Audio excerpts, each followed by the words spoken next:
Lie to you. I asked them to tell me how. And the only way you can do it is you've got to trust him.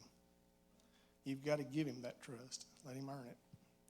But I'll start back a little ways and kind of, because I think too many Christians have this picture of God and the way he blesses us totally wrong, because I did.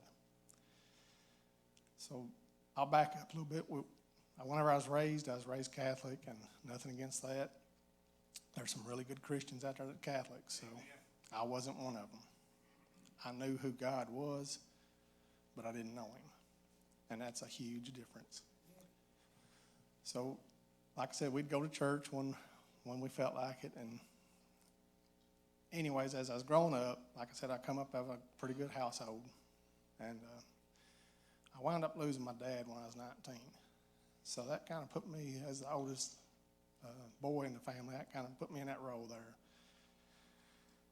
And as it progressed, it made me into a fixer is what it made me into. And then as it went on, I lost my mom whenever I was 34. All my grandparents. So I was kind of on my own on that part of it. So I didn't really have any guidance on that. But wound up getting married whenever I was 19. And I'm telling you all this because it's all going to lead up to it. I was 20. I just turned 20 when I got married. So this is the picture that I want you to see that I saw was, as the marriage went on, we put up 4 good walls, hiding what was going on inside.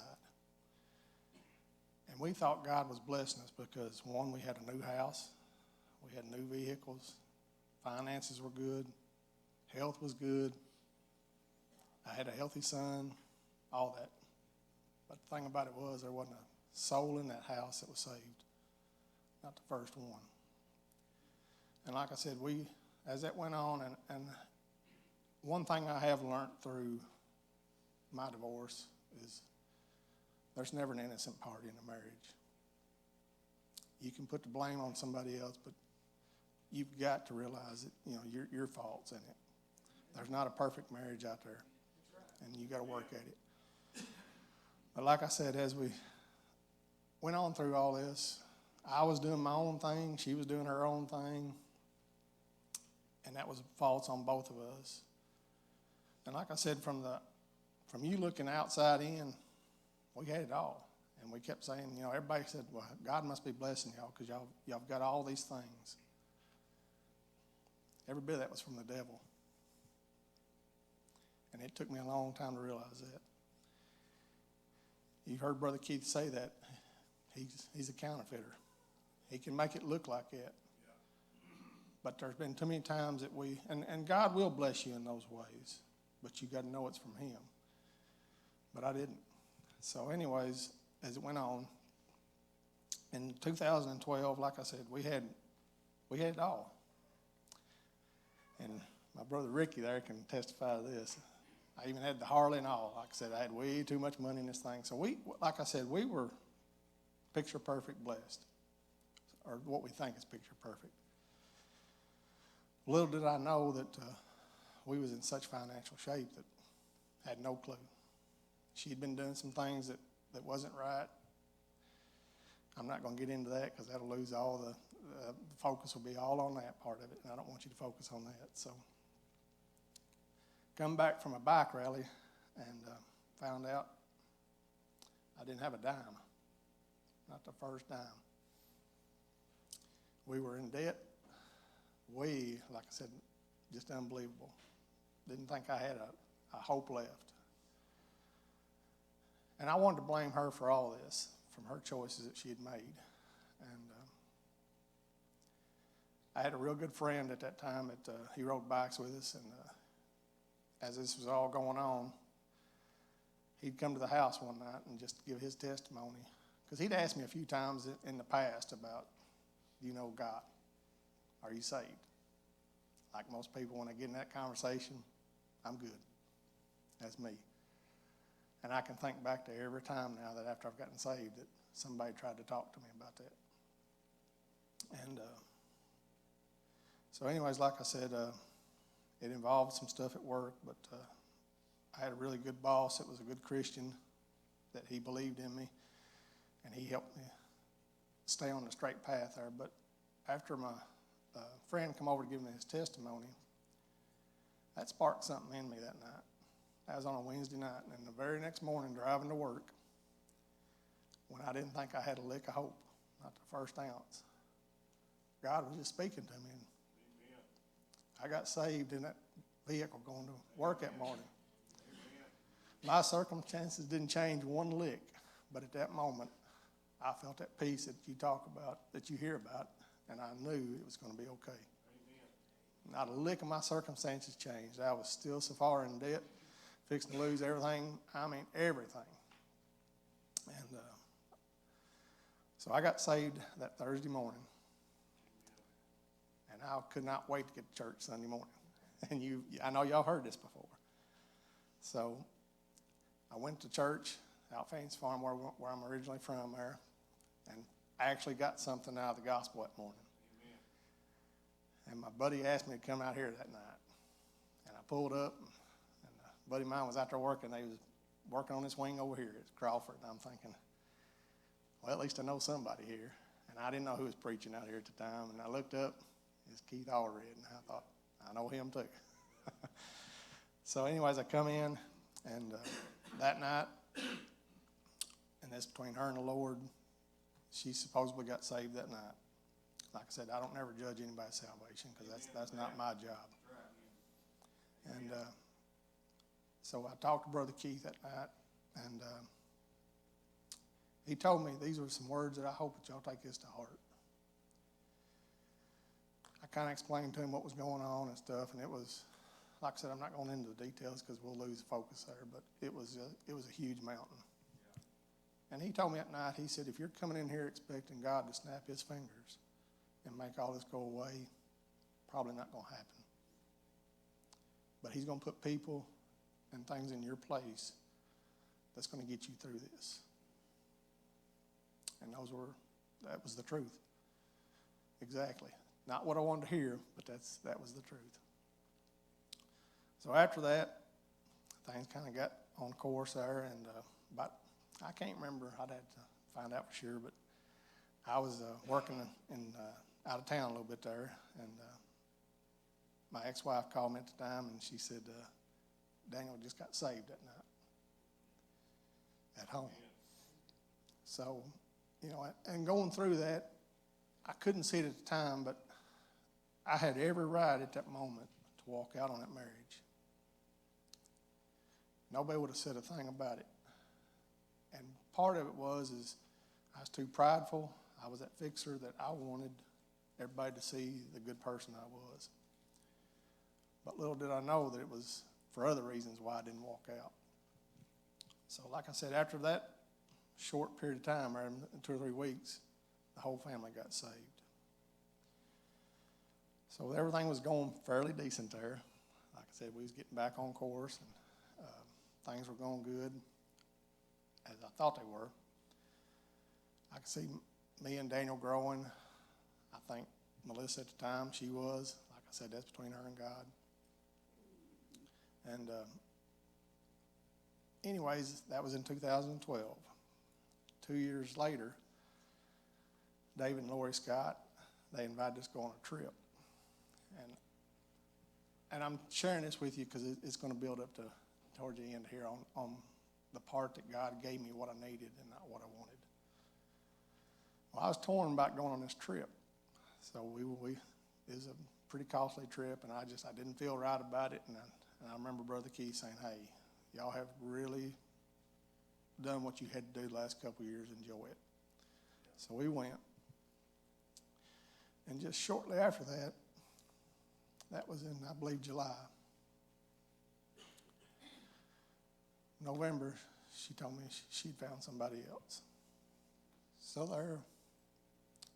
there I was at that point to where I felt like, God, I've been doing all I could do, trying to follow you, to grow with you, and this is what happens?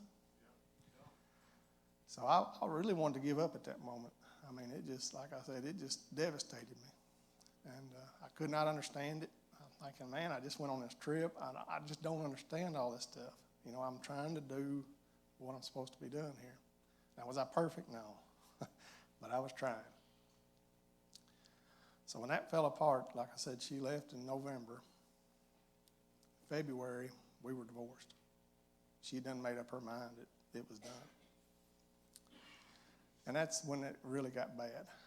And that's whenever I really had to trust in God. I mean, really. That's all I had. That's the only hope I had. And I still couldn't do it. I had to see results, and I wasn't seeing them. And I just, I looked around, and I would see God put this marriage back together. And I'd ask him, I'd question him, why aren't you doing this for me? What am I doing so wrong here that you're not doing this for me? And it was one morning I was in Brother Jim's and Miss Barbara's little house there, Brother Keith. After I'd sold my house in Fancy Farm, Brother Keith let me rent that from him for a little while. And everything I owned was either in storage. everything about Joe Riley was gone except for me. That was it. And I was sitting there at that little window. I don't know if y'all have ever been in their house, but that was a small, small house. I mean, small. But I was looking at that window and one Saturday. I strictly remember this. And I was about ready to quit at that time. I thought, man, if this is how you treat your kids, I don't want to be one. I really don't. And the question he asked me, it burnt, deep. And that was, God wanted to know, am I enough? Everything else about me was put on the shelf at that moment. Am I enough? And at that moment, I couldn't say yes.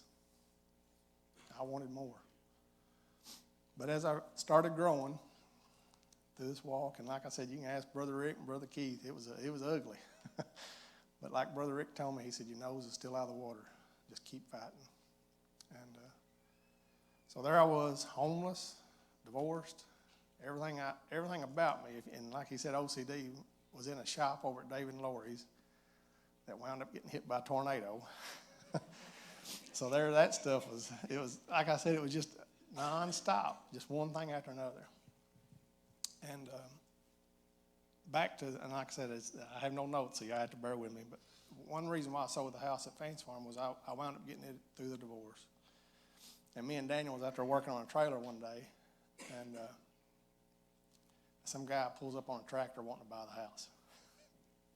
I even had no intentions of selling it, and Daniel looked at me and he said, you better sell it. He's wanting you out of here. So I did, but I didn't want to because I was still comfortable. That was my normal. That was my routine. I was still okay with it there. So like I said, and then the tornado hit, and there I was thinking about my stuff, and David and Lori's house was completely demolished. And I was trying my best, and you got to hear what I said there. I was trying my best to find another house. Because in my mind, God always gives you something bigger and better. And it wasn't nothing to do about the house. Because I looked at a few houses, and I found one that, and most of these guys in here will understand what I'm talking about. It had a shop bigger than the house. And it was going to be cheaper than what I'd sold my house for in Fancy Farm, which only made sense. This has got to be of God. It wasn't. Fortunately, we found something wrong with the house, and I just walked away from it. So that, like I said, there for 2 or 3 months, here I am, homeless. Basically, I'm renting a home. Everything about me is on that shelf, like I told you. And I'm fighting all I can do to stay with God on this, because like I said, I'm not seeing any results. And wound up, that was about the time I really got to know Ricky a lot better. And Brother Rick and Ricky lived over in the same neighborhood, and they introduced me to this gentleman that had some land over there. And while I was looking about this stuff, Daniel kept telling me, he said, try to find something that maybe I could build beside you sometime. At that time, all I was wanting was a house. I wanted back. And like I said, nothing worked out. So I met with Mr. Leon. I wound up making a real good relationship with him. He wound up selling me some ground. Chad actually sold me some ground over there. And wound up getting a house built. George. You see how this is all putting together? You can't write this stuff. So met George. He built my house for me. And And in the meantime, whenever I went backing up, as I was going through the divorce, I went through a class at Heartland called Divorce Care, which was a lifesaver for me. I mean, I don't know where I'd be without that part of it. And as I was going through all this, like I said, it just didn't seem like everything was working, and I didn't see the results I was wanting to. And when I got to the point where I finally got some land bought, and then Georgia finally got started on my house, it was some other stuff that went wrong there, and it was just, like I said, a roller coaster, just nonstop of bad things going wrong. And then moving ahead, I wound up meeting Sandy and through the church here, and she can testify to this part of it. I was really, really nervous about getting into another relationship. I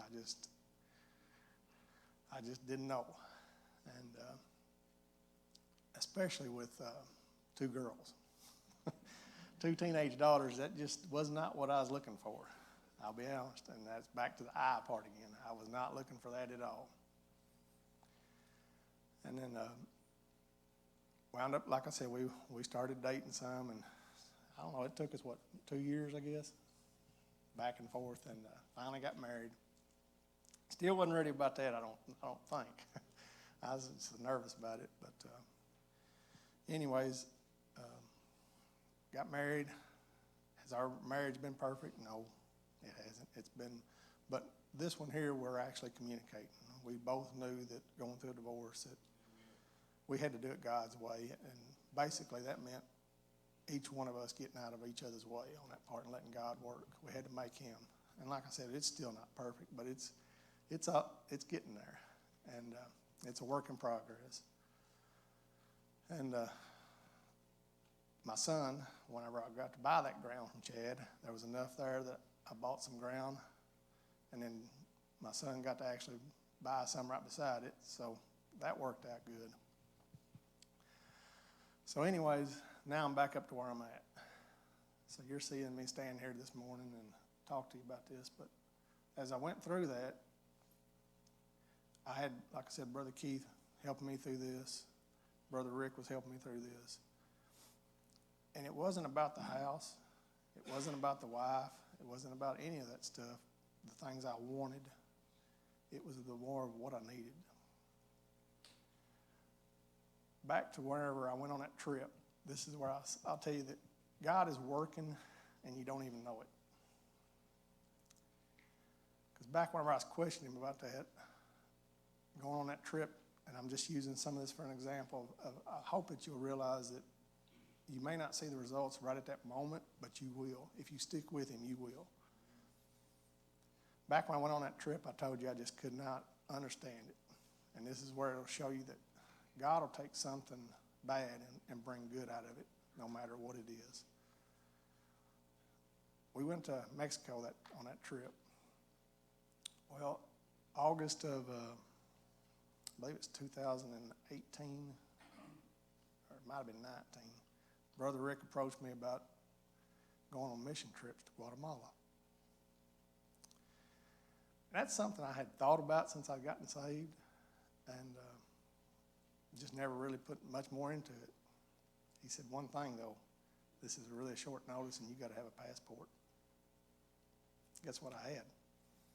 Passport from that trip. Did not know it at the time, but God was going to use that to do that. Amen. Back to the meeting Mr. Leon. Me and him have become basically he's my grandfather now. Me and Ricky always talk about it. I call him Dad or whatever, but God not only gave me a man to talk to find some land, but he gave me that father figure that I lost back when I was 19. Didn't see that either. Because I had all my focus on was just getting a house. So God was able to use, and to this day, like I said, they feel like I go up there and do a lot of stuff for him, and it's more of me just still having that grandfather, that father, because I do miss that. But he's filled that void for me. I needed that. And then my son, my daughter, I don't even call her my daughter-in-law, she's my daughter. They got to be right there beside me, because backing up to whenever I told you I could have walked away from that marriage, when all that happened in 2012, I would have walked away from my son. So God knew that was what I needed to do right at that moment. Because me and him butt heads every now and then, just like anybody else does, but his relationship has grown. For the ones that have seen me since I started here in 2012, you know how close we are. I don't have to tell you that. So God seen all this going on at that time. And I couldn't see it, but I just had to trust in him. So there they are. So the house is right next to me. I've got a grandson that's going to be 3 years old that wears the grass out in between our house. So if I would have done what I wanted to back whenever I looked at that house with the great big shop, that wouldn't have been there. Not at all. Now I hope I just don't make my wife mad. Not only did he give me a wife that's making me better, because like I told you, I was raised in a house and with a lot of discipline. My mom and dad loved me. We just didn't show it. We didn't show the affection side of stuff. Sandy was the complete opposite. They're just loving family, hugs, touchy, all that stuff. But me and her both, we're balancing each other out. So he not only gave me a wife, a person to be back in my life, but he gave me somebody that can balance me. And with the two girls, like I said, I didn't want that. I'm too old for this.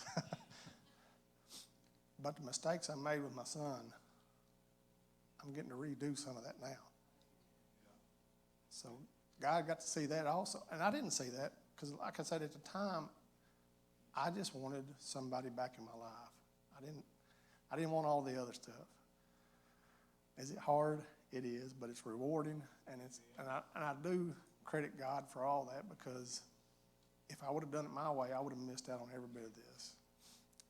And like Brother Keith said, Chris was talking about this morning in Sunday school, God having a sense of humor. He's got one, because as OCD as I am, he gave me 3 women with way, way too much hair. Way too much hair. So, but he's working that out, because me and Brother Keith talked about that, and it's just, that's who I am, but I'm getting a better balance on it. So God's changing me through all this. But you got to quit that now. You're making me wonder what you're saying down here. See, I knew that was coming. But like I said, our relationship is growing so much. And like I said, I wished I could tell you it's perfect. It's not. But we're able to communicate. And God was able to give me that through Sandy. And that's changing me. And that's what this is all about, is we want to always change the other person. Of all the things my ex done, I truly forgave her. I don't hold an ounce of resentment towards her. Not the ounce. And going through that part of it, and I've talked to Brother Keith about this, we've got a week of forgiveness in our class that I don't know that most Christians know what true forgiveness is. Yeah. But I was able to do that, and it's when you're able to do that, are we friends? No. I don't know if we ever will be. I don't know that. God doesn't call me to have to actually be her friend. God says forgive her. And that's for me. That's not for her. So do I hold any resentment towards her? Not an ounce. Do I want to see her fail? Nope. Do I want to go out to eat with her? Nope. But I'm good with that. There's a lot of other people I don't want to go out to eat with. So, but that's what God has showed me is, and the old me I would have still been so mad at her, and I hate when people come through our class that they're not able to let that go because they're still stuck in that same spot. So I hope that you can kind of see from what I'm saying is I'm there. I'm not where I need to be, but I'm getting there. But I hope to see whatever trial you're going through, and I pray that it's never a divorce, because it's one of the worst things you'll go through. There's so many questions that you want answered, and I'm not taking nothing away from anything else, but whatever your trial you're going through, I hope that you can hold on, even if your nose is like it was on mine, just barely sticking out of the water. You know, God's going to put, back to what like Brother Keith said, the people and the things in your place to help you get through this. And I named off several of them in here this morning that God, I met through this church that helped me. You know, I can remember one Christmas there when, or New Year's Eve, I take it back. George was over building my house. I was all by myself. And there George was. He said, come on over here to my sister-in-law's. We're going to eat lunch. You know, it's stuff like that that we don't really look at, that God's going to put those people in your place. Now, you know, whenever I was so mad at him about, and I'm just being honest with you, I was mad. I wanted to scream at him. I was mad. Why are you letting this happen? You know, because I know he can do whatever he wants to, and I could not understand why he did not put my marriage back together. And I asked him, and his words were, I gave her free choice, just like I do you. And that's all I needed, because at that point, I still knew I wanted to choose him. But going through all that, I didn't get what I wanted from that aspect. But he took something that was so horrible in my life and has gave me so much more than I ever could even want if I just was patient and waited on him. And that's the hardest thing to do, is being still. I wished I was a little bit more of that, but I'm getting there. But I just hope you can take through this, that God's going to work. You just got to let him work. And you may not see it today or tomorrow, because like I said, this has been, you know, all this started taking place 10 years ago. Me and Sandy, we're in a pretty good place right now. We're not, like I said, it's not perfect by no means. But we both are able to just sit down and talk. And for me, if the stuff I would have gave up, if I would have, like Brother Rick told me, he said, Joe, you could have put your head down and forced all this to happen again. You would have had a house, the vehicles, a wife, just like you had out Fancy Farm, but it wouldn't have been from God. So I would have missed out on all of my grandson. I'm fixing to have another granddaughter here, or first granddaughter, and they said I'm really going to be running on this one. So, but I would have missed out on every bit of that if I would have made this happen. So I hope whatever trial you are going through, that y'all can use this testimony to relate to it. Because like I said, I don't want to ever take nothing away from any kind of loss of a child, death, health, or anything like that, because that is. But I feel like maybe you could relate to this a little bit more, because if you look inside these four walls of your own home, you know, Brother Keith preaches all the time, revival's got to start at your house. We always want to point the finger somewhere else, but it's got to be right there. And if you're not taking care of that, you're not a witness to anything. Because little did I know, a lot of people seen through all this stuff that was going on at mine, you know, because like I've heard Brother Keith say it 1,000 times, you may think you're covering up your sin, but you're not. Most people catch on. So just be patient. And I'm going to ask you to do something if you are going through a trial right now, just hold on tight. And if you're not, be prepared, because you will be. Yes. Your feelings. Yeah. This is one thing I had to really learn is the feelings. We want to run off feelings way, way too much. And they'll lie to you in a heartbeat. You know, and I think the emotions and the feelings are what really confuse us about the way God works.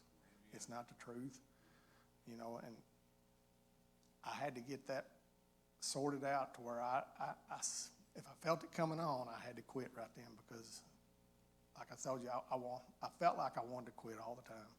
And it was just Satan whispering in my ear. If he really loved you, he wouldn't make you go through this.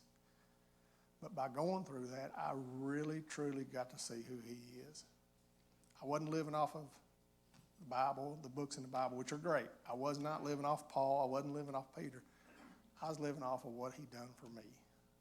And I can hold on to that tighter than anything else out there. But I truly got to see who he was because, like I said, hey, I went to Sunday school classes, I went to church, all that, and I had it in my head, but I didn't have it in my heart. And that's where it was really, really missing. But as I was going through this, and like I said, on the trial part of it, we're going to go through them, whether it be a huge trial, a small one. A trial's a trial. It's going to test you. Brother Rick told me, he said, pray for a verse that's strictly yours. So when you're going through that, you can go back to that. No matter when your feelings, like Brother Keith just mentioned, is when my feelings start acting up, I've got to go back to the verse. And mine was because I am OCD, and I've got to try to understand everything. Mine was Proverbs 3, 5, and 6. That's right. And that goes back to where I was telling y'all earlier. I kept asking him and Brother Rick, how do you trust him? Give me some kind of formula here, how to trust him. And it was just letting him take the wheel, basically. But I've got to go back to that whenever I first start to get those feelings back to where things aren't going like they're supposed to be. I got to trust that I'm not supposed to understand it. I've got to lean on him and acknowledge him in every which way I go, and then he's going to guide me.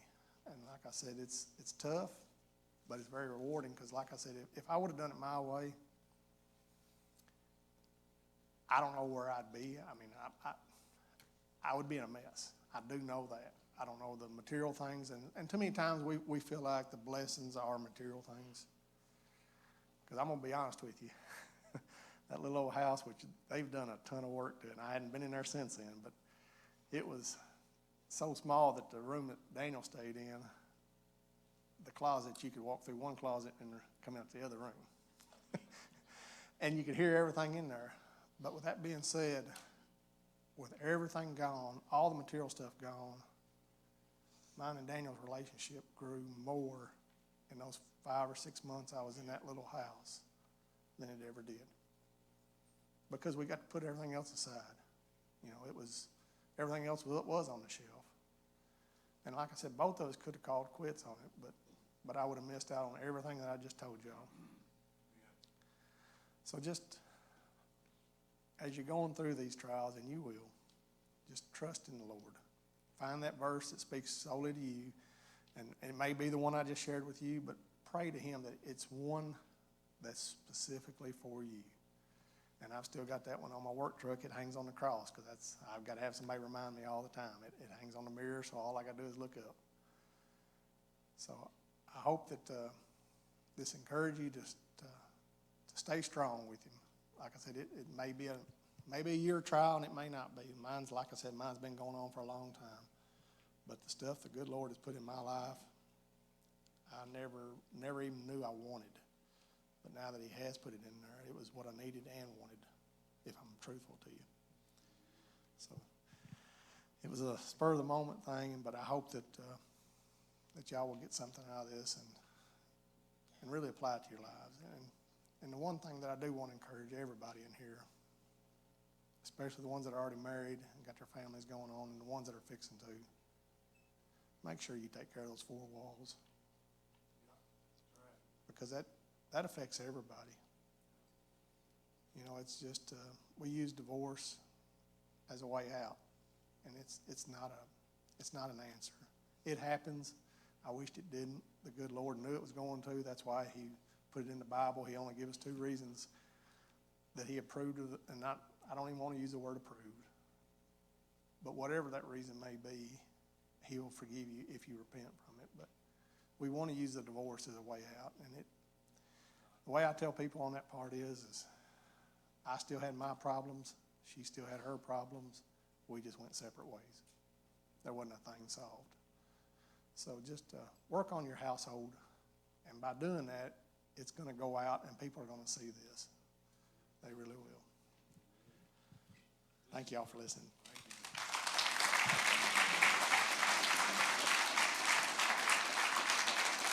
Amen. Let's go ahead and stand.